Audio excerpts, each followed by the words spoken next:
There is nothing bigger or older than the universe. The questions I would like to talk about are: 1. Where did we come from? How did the universe come into being? Are we alone in the universe? Is there alien life out there? What is the future of the human race? Up until the 1920s, everyone thought the universe was essentially static and unchanging in time. Then it was discovered that the universe was expanding. Distant galaxies were moving away from us. This meant they must have been closer together in the past. If we extrapolate back, we find they must have all been on top of each other about 15 billion years ago. This was the Big Bang, the beginning of the universe. But was there anything before the Big Bang? If not, what created the universe? Why did the universe emerge from the Big Bang the way it did?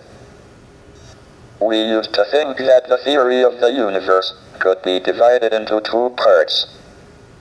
First, there were the laws like Maxwell's equations and general relativity that determine the evolution of the universe, given its state over all space at one time.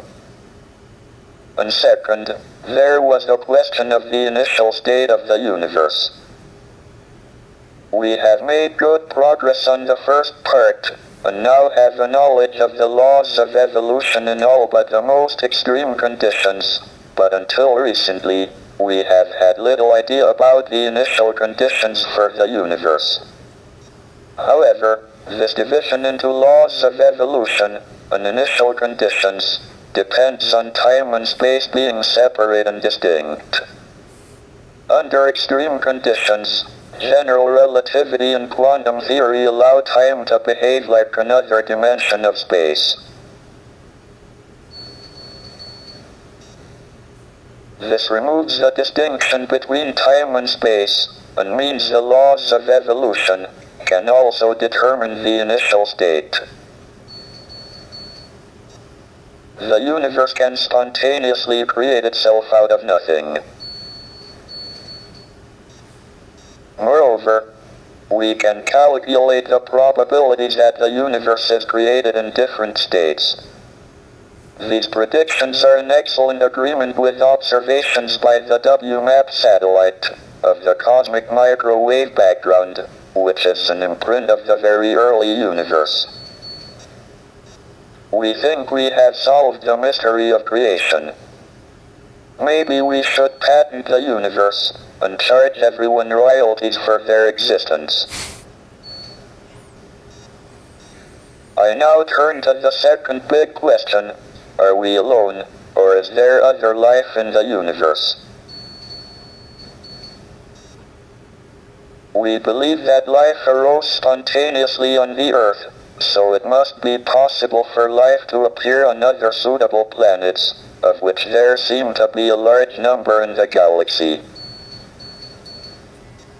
But we don't know how life first appeared. We have two pieces of observational evidence on the probability of life appearing. The first is that we have fossils of algae from 3.5 billion years ago. The Earth was formed 4.6 billion years ago, and was probably too hot for about the first half billion years.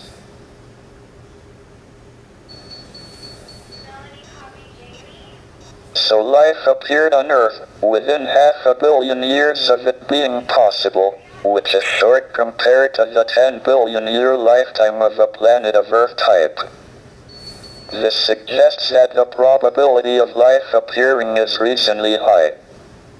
If it was very low, one would have expected it to take most of the 10 billion years available. On the other hand, we don't seem to have been visited by aliens. I am discounting reports of UFOs. Why would they appear only to cranks and weirdos? If there is a government conspiracy to suppress the reports and keep for itself the scientific knowledge the aliens bring, it seems to have been a singularly ineffective policy so far.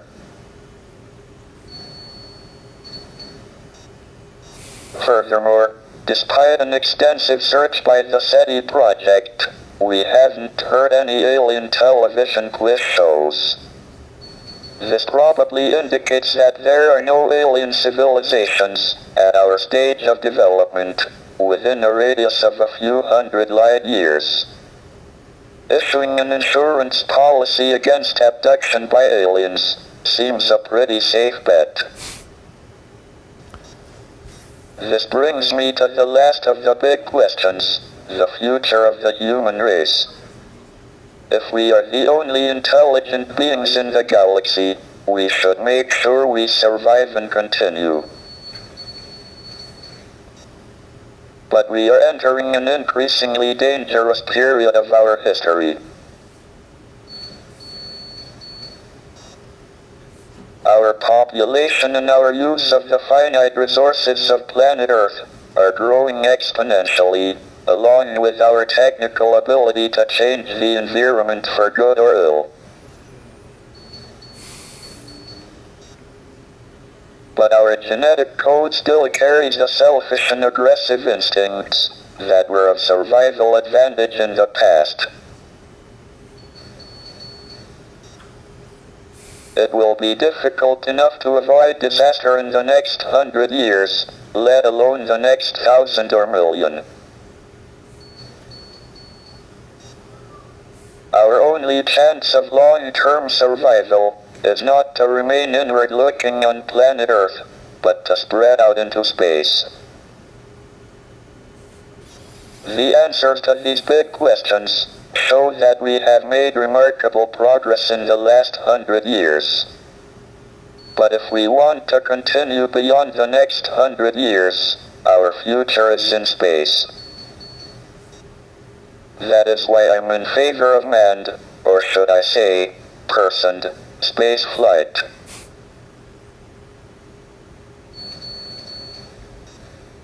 All my life, I have sought to understand the universe and find answers to these questions. I have been very lucky that my disability has not been a serious handicap. Indeed, it has probably given me more time than most people to pursue the quest for knowledge.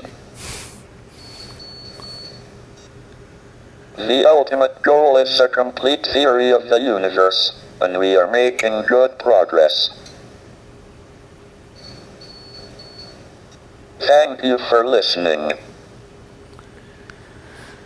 Professor, if you had to guess either way, do you now believe that it is more likely than not that we are alone in the Milky Way as a civilization of our level of intelligence or higher?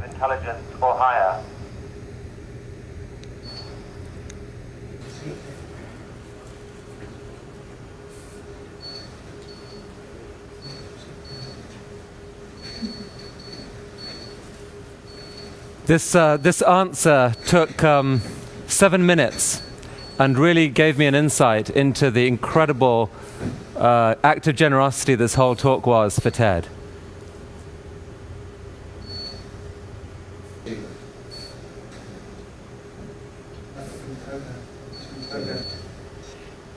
I think it quite likely that we are the only civilization within several hundred light years. Otherwise, we would have heard radio waves. The alternative is that civilizations don't last very long, but destroy themselves. Professor Hawking, thank you for that answer. We will take it as a salutary warning, I think, for the rest of our conference this week. Professor, we really thank you for the extraordinary effort you made to share your questions with us today. Thank you very much indeed.